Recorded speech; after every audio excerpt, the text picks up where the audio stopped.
مشکات میں حضرت حذیفہ سے روایت ہے کہ آپ صلی اللہ علیہ وسلم نے فرمایا، قیامت ہرگز قائم نہ ہوگی جب تک تم مجھ سے پہلے 10 نشانیاں نہ دیکھ لو۔ 1 دھواں، 2 کانا دجال، 3 دعوت الارض، 4 مغرب سے سورج کا نکلنا، 5 حضرت عیسیٰ علیہ السلام کا آسمان سے نزول، 6 یاجوج ماجوج، 7 8 9 زمین کا 3 جگہ لوگوں سمیت دھس جانا، یعنی ایک مشرق میں، دوسرا مغرب میں، تیسرا عرب میں۔ زمین لوگوں کے ساتھ دھس جائے گی۔ 10 ان سب کے آخر میں یمن سے آگ نکلے گی جو لوگوں کو ان کے محشر کی طرف گھیر کر پہنچا دے گی۔ حضرت عیسیٰ علیہ السلام کے نزول کے بعد لوگ امن اور چین سے زندگی بسر کر رہے ہوں گے کہ یاجوج ماجوج کی دیوار ٹوٹ جائے گی۔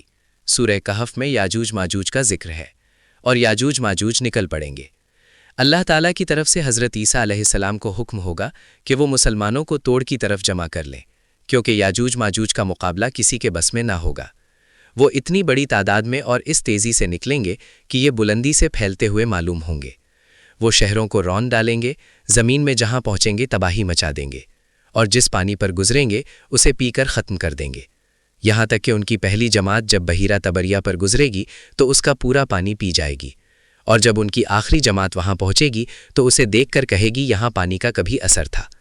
آخرکار یاجوج ماجوج کہیں گے اہل زمین پر تو ہم غلبہ حاصل کر چکے، آؤ اب آسمان والوں سے جنگ کریں۔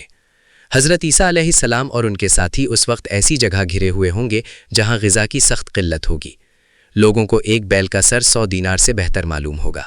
پھر لوگوں کی درخواست پر حضرت عیسیٰ علیہ السلام یاجوج ماجوج کے لیے بد دعا فرمائیں گے، پس اللہ تعالیٰ ان کی گردنوں اور کانوں میں ایک کیڑا پیدا کر دے گا جو بعد میں پھوڑا بن جائے گا۔ اس سے ان سب کے جسم پھٹ جائیں گے اور وہ سب کے سب اچانک ہلاک ہو جائیں گے۔ اس کے بعد حضرت عیسیٰ علیہ السلام اور ان کے ساتھی کوہ توڑ سے زمین پر اتریں گے، مگر پوری زمین یاجوج ماجوج کی لاشوں سے پٹی پڑی ہوگی، جس سے مسلمانوں کو بہت تکلیف ہوگی۔ حضرت عیسیٰ علیہ السلام اور ان کے ساتھی اللہ تعالیٰ سے دعا کریں گے، پس اللہ تعالیٰ لمبی گردنوں والے بڑے بڑے پرندے بھیجے گا جو ان لاشوں کو اٹھا اٹھا کر سمندر میں اور جہاں اللہ چاہے گا پھینک دیں گے۔ پھر اللہ تعالیٰ بارش برسائیں گے جو زمین کو دھو کر آئینے کی طرح صاف کر دے گی۔ زمین اپنی اصلی حالت میں آ جائے گی، پھل پھول اگائے گی۔ دنیا میں حضرت عیسیٰ علیہ السلام ایک امام عادل اور منصف حاکم کی حیثیت سے نازل ہوں گے۔ اپنی نبوت کا اعلان ہرگز نہیں کریں گے اور نہ یہ کہیں گے کہ اب بھی مجھ پر وحی نازل ہوتی ہے۔ آپ رسول اکرم صلی اللہ علیہ وسلم کے امتی ہوں گے، ان کی شریعت پر خود بھی عمل کریں گے اور دوسروں کو بھی اس پر چلائیں گے۔ نمازوں میں لوگوں کی امامت کریں گے۔ آپ کا نزول اس امت کے آخری دور میں ہوگا۔ دنیا میں نازل ہونے کے بعد آپ 40 سال تک قیام کریں گے۔ اسلام کے ابتدائی دور کے بعد یہ بہترین دور ہوگا۔ آپ کے ساتھیوں کو اللہ تعالیٰ جہنم کی آگ سے محفوظ رکھے گا۔ جو لوگ اپنے بچاؤ کے لیے حضرت عیسیٰ علیہ السلام کے ساتھ ہوں گے اللہ کے نزدیک سب سے زیادہ محبوب ہوں گے۔